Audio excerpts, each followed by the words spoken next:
Hey there. Welcome to First Look. Thanks for being here this week. Oh, geez, that was my phone. Don't worry about that. Uh, we're continuing on in Samuel, and I like that we get an opportunity, you and I, to kind of explore one person or one group of people in Scripture as intently as we are, because now we're kind of moving our focus from Samuel to David. But I'm going to try to incorporate a little bit more into the story, just a character study of David, because I feel like you and I have gotten to know the person of David in my tenure here. I think a couple of times in different ways. I know I've preached about David and who he is as a person and thinking about that a lot. And so I really wanted to take the opportunity to look at not so much the person of David, but the the situation that he kind of finds himself in, and how I think that situation kind of is so intriguing to the way that we understand Scripture, the way we understand the bigger story. That's what I'm kind of getting at here. So we moving from Samuel to David means kind of letting go of the setup and now moving to getting a glimpse into, I don't know, maybe like the world that Samuel unfortunately never got to see. Because, as time moves on, Samuel will pass away, and now the focus goes from Samuel and Saul to Saul and David. And their relationship is fascinating. And it must have been, I think, on some level, what Samuel was grieving. Because if you remember from this past week, what I was saying was that the grief that Samuel had in looking at Saul's life, what could have been, and having to let that go, God talking to Samuel and saying, how long are you going to grieve Saul? We have to do this next thing. This is who I've chosen. And Samuel has to put that down and anoint David. And even though there's no precedent in Israel to this point, Saul is the first king. They knew what kings were like. They knew what happened with kings. They knew what happened with leadership in families and tribes. They understood that concept. And the fact that on the first go, that Saul's son would not be the king, but that literally before he's even gone, that in his lifetime, that someone else is not only just pronounced to be king, they're anointed king. They are the king. I mean, they're the king in waiting. They're there. There's no going back from this idea. The only thing that would have kept David from being king would have been dying. And that almost happens a couple of times. And I think that one of the things that I maybe haven't spent as much time on is just how profusely awkward's not even the right term for it, damaging, or how separating that must have been like. Because you and I tend to look at Scripture through this sort of very straightforward kind of way, right?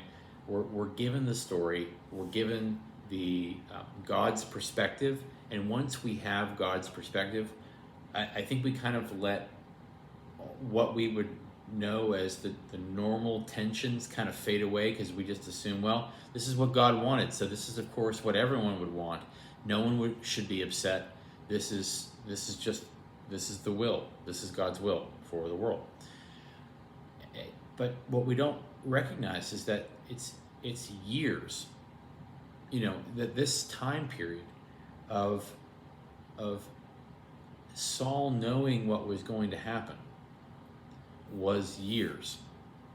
Because, of course, we go from him being anointed as king, David being anointed the king, to, Saul kind of like trying to figure out, how do I coexist with this person? I'm going to show you a little bit of what I mean in this story, but I think that's one of the fascinating parts of the story is you actually get to see more of who Saul is by the way he reacts in this story, not just this story, but in the story after David, as you do leading up to it.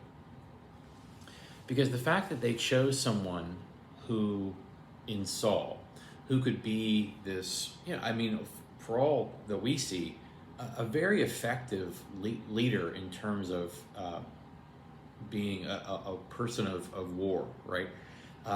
He has significant victories over enemies, over those they're trying to defend against or conquer.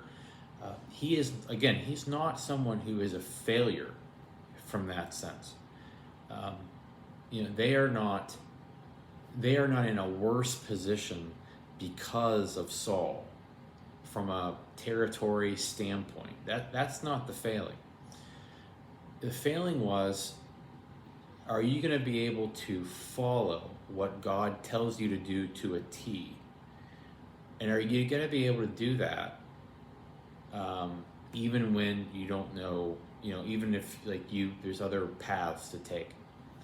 And, we have these places where he wasn't willing to go as far as God was saying that he should go. And that's part of the failing.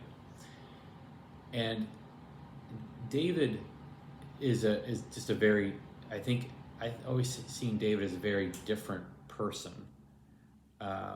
He's a very passionate person, but I do think what sets David apart is that he takes and I said this in the sermon, he takes the priestly part of his calling very, very seriously. He makes sure that that's a huge part of who he is as king.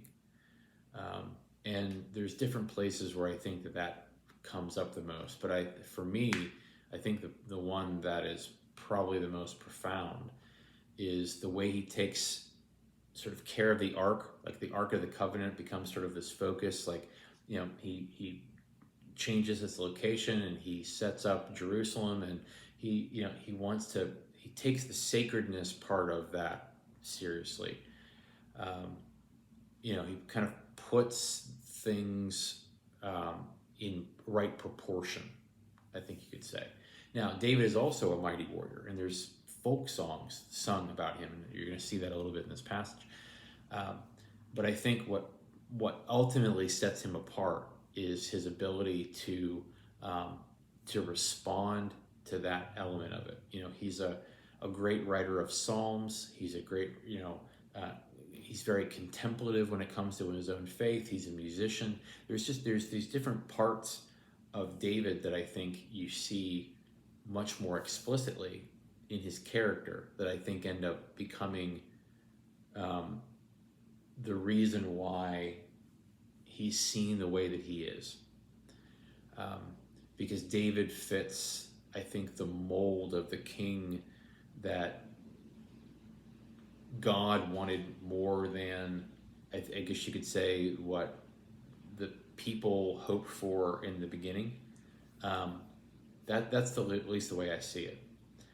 So, but David is a person who I think whose emotional attachments are fascinating. And I think, like I said, I think a part of what we see in David is this person who leads with his heart in a way that's big and significant, and not always, without, it could use some editing, I suppose. But that is, I think, who David is. And I think you see a part of that in this passage here for today. So let me get to this text. And we've gone ahead now a couple of chapters, and now we have that period of time where Saul is still alive, and not just like he's still alive, but he's still actively kinging. He's kinging around everywhere. This is him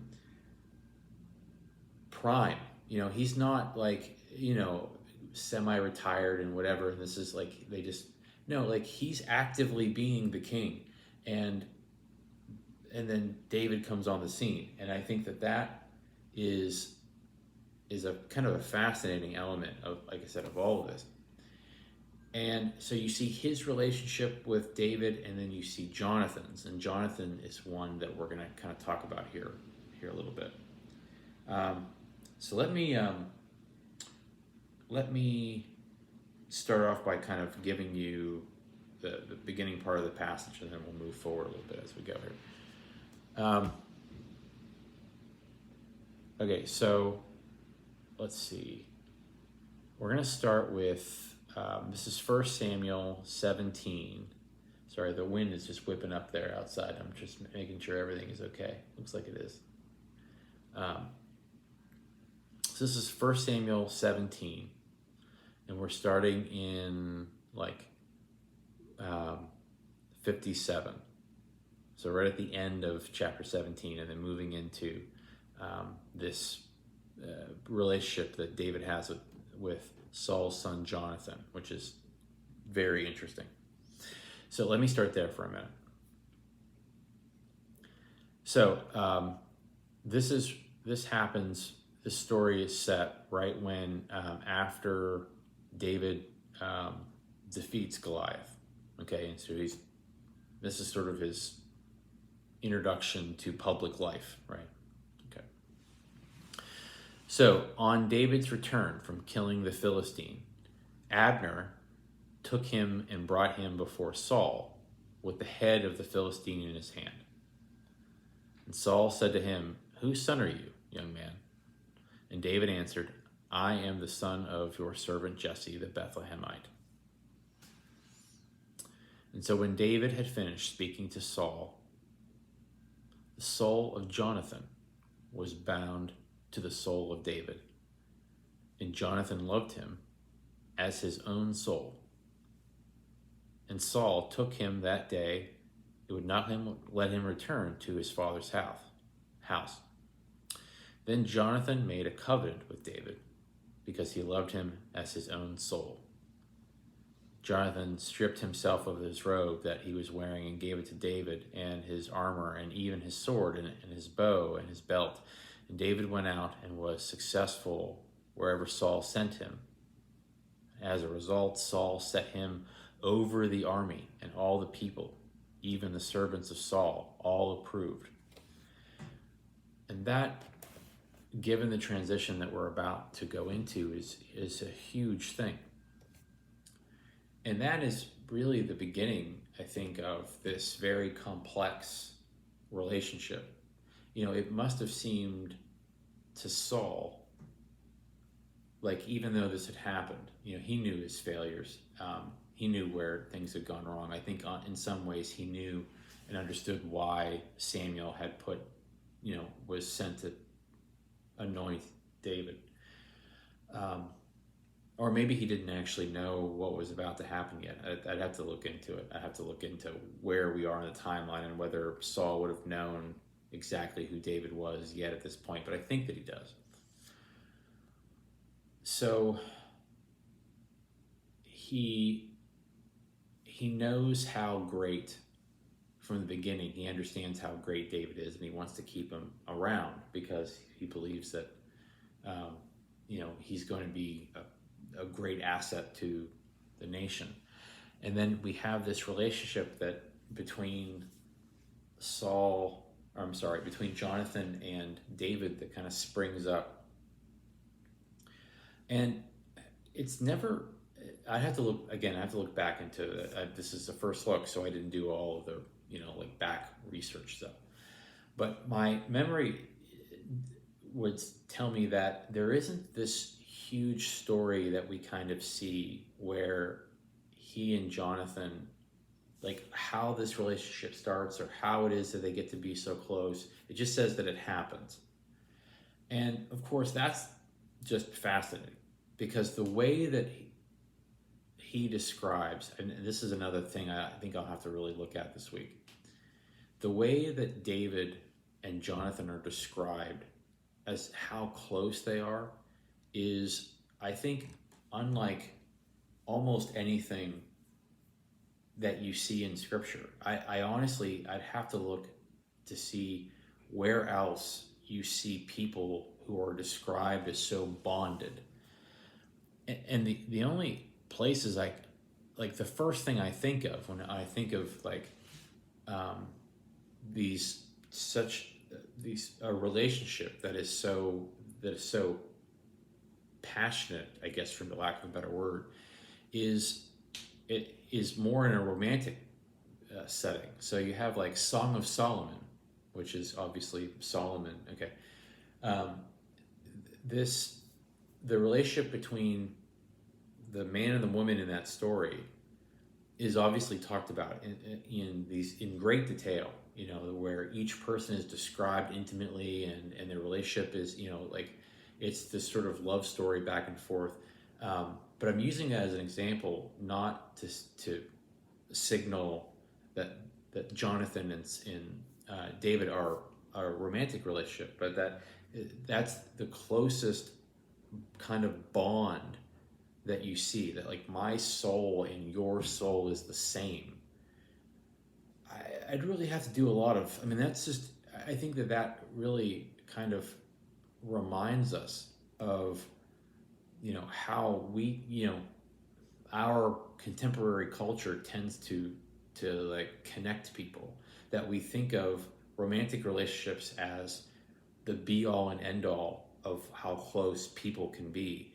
And the way that this story is told, the way this relationship is set up, kind of reminds us of how like strong and bound and intimate relationships can be, you know, when they're not romantic ones.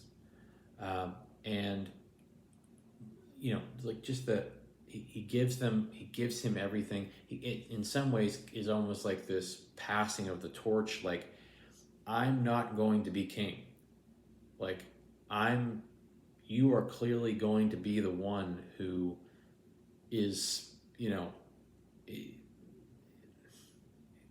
is the person that we need, you know. And so in some ways it almost feels like that, but the power of that relationship, I think, is mesmerizing. And I'm really looking forward to kind of looking at this week, you know, where else do we see relationships like that? You know, what else, what other two people are described like that? And as I was talking, the other relationship that I think of is, it might actually be closer to a relationship that you see between Ruth and Naomi. And that story takes place earlier. That's during the time of Judges. But when you think about the ways that Ruth dedicates herself to Naomi, you know, your people will be my people, your God will be your God, where you go, I will go, you know, basically, I'm going to die wherever you die. I'm going to be right there beside you. Who you are, your background, your, you know, what you care about, what defines who you are is going to define who I am. And I think that's maybe the closest I can think of, because I don't remember. I mean, I think that you could certainly talk about relationships like between disciples or Jesus and his closest his inner circle, you know, James and John and Peter. That's, you could certainly talk about those. And those aren't an equal footing kind of relationship, obviously. But I think it's I think Jonathan and David's relationship is fascinating. And I wonder how Saul felt about that. Did that help things along, or didn't it? You know, how did that make Saul feel to see his son and David, who he was, very quickly going to be, was going to be anointed as, the general, basically a, admiral in his army, or of his armed forces. Like, he was going to be that person. What was that like for them? It's just really interesting. So, and then also that the servants of Saul approve. So clearly they're on board with this, who this person is too, which is a big deal, because they make mention of it. Now, I skip over this part in the reading, but I'm going to read it for you here because I think it adds some context. This is verse 6 in chapter 18. As they were coming home, when David returned from killing the Philistine, the women came out of all the towns of Israel singing and dancing to meet King Saul with tambourines, with sounds of joy, with musical instruments. And then the women sang to one another as they were making merry. Saul has killed his thousands and David his tens of thousands. That did not go over well. Saul was very angry, for this saying displeased him. And he said, "They have ascribed to David tens of thousands, and to me they have ascribed thousands. What more can he have but the kingdom?" So meaning, if he already has captured their imaginations and their hearts and their love, then the only thing left for him to have is to be king, because he's already captured their hearts and imaginations. So Saul eyed David from that day on. That's what it says in verse 9. He eyed David. So this is in verse 10. The next day, an evil spirit from God rushed upon Saul. Now that, again, I'm going to have to look into and give you a little bit of explanation on, because it's not the only place in Scripture where an evil spirit is talked about, nor is it the only place where an evil spirit from God rushed upon Saul. That one's tricky. I have no idea if I can get into it in a sermon, because that's maybe too many topics, but I don't know whether to tell you to take that with a grain of salt as a figure of speech or not. So I'm gonna bench that for now, because I don't want it to distract from it. But that might be something for us to kind of come back to at some point later, because that's a whole other thing. So the next day, an evil spirit from God rushed upon Saul, and he raved within his house while David was playing the lyre, as he did day by day. Saul had a spear in his hand, and Saul threw the spear, for he thought, "I will pin David to the wall." But David eluded him twice.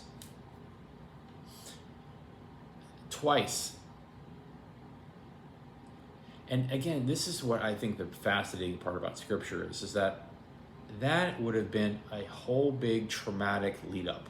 That would have been 15 minutes in a movie, and it's said in 5 seconds, and we just kind of move past it. Saul was afraid of David because the Lord was with him, but he had departed from Saul. So Saul removed him from his presence and made him a commander of 1,000. So basically, I need to get this guy out of here, and maybe the best way to do it is to put him, in an army. And David marched out and came in, leading the army. David had success in all of his undertakings, for the Lord was with him. And when Saul saw that he had great success, he stood in awe of him. But all of Israel and Judah loved David, for it was he who marched out and came in leading them. And I think that's the end. I think that's the end of the story, that part of the story, because he goes on to have a relationship with, he ends up marrying Saul's daughter.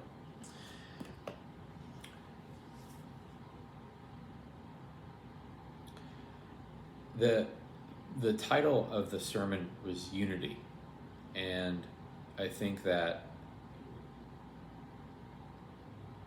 that's sort of me trying to point to the fact that we have this relationship between Jonathan and David, but then you have this fascinating relationship between Saul and David, and what that means. And I don't really have time to give you a few minutes on that, but what I would want to leave you with is, I think that one of the things that this story reminds me of is it reminds me to slow down, first of all, when I read scripture, and to try to not rush ahead to get through so much story, but to give myself more time with each verse. Because just the fact that Saul tried to throw a spear at him a couple of times, we can't roll past that. He tried to murder David and then makes him in charge of the army. And somehow David just kind of bypassed that. But I think that the together, what we see, the intimacy of those relationships is so fascinating.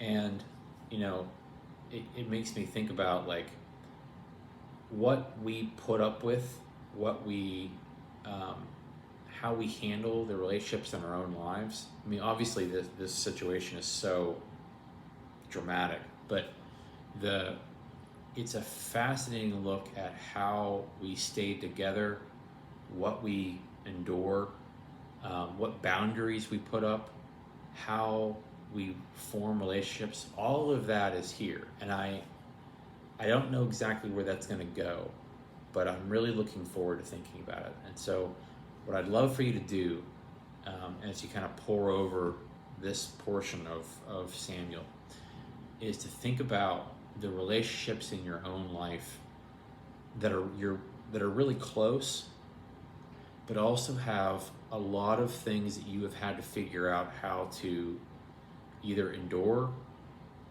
or maybe not look at so closely, or really deal with. Like what have you had to deal with in relationships where you wouldn't be able to get to the other side if not for you really wrestling with them. I'm really trying to take this part of these next several weeks. I'm really trying to take a look at relationships and the hardship. I think the hard parts of life, the tricky parts of life, and how Scripture can really speak into the things that we really deal with on a day-to-day basis, on a year-to-year basis, like in lifetimes. What I dealt with this past week was really the kind of thing that we deal with over a lifetime, and I think what you see here is these are the stories that kind of define relationships, and I'd really like to look at that with you a little bit, see what that does for you. All right, I'm about at my time. Thanks for doing this. Thanks for just kind of mulling this over. Look over these chapters. See what you see. Tell me what you see in those relationships that maybe you think you find interesting. And if you want to, email me or text me or something like that, hey, I noticed this, let me know. That'd be great. I hope you stay cool this week. Thank you for being you. And if you can, join us on Wednesday evening at 7 o'clock for the beginning of our summer worship series. And until next time, I'll see you then for another First Look. Take care.